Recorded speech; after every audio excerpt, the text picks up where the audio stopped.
ওগুলো নিবে যেটা ধরলে দেখো কাস্টিং ফুলের মধ্যে হালকা হয়তো ওইটা চলে আসবে।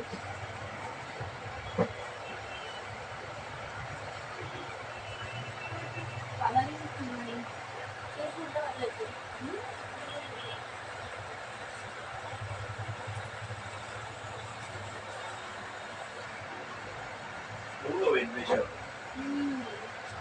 যেগুলো হাতে নিয়ে রেখে আছেন ওগুলো হয়ে যাবে।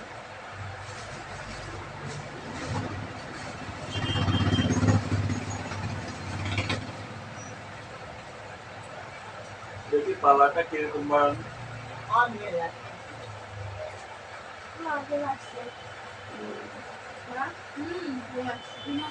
আবার ফ্যান চলছে তো। কি করবো? ঘরে নিয়ে যাবি? হ্যাঁ।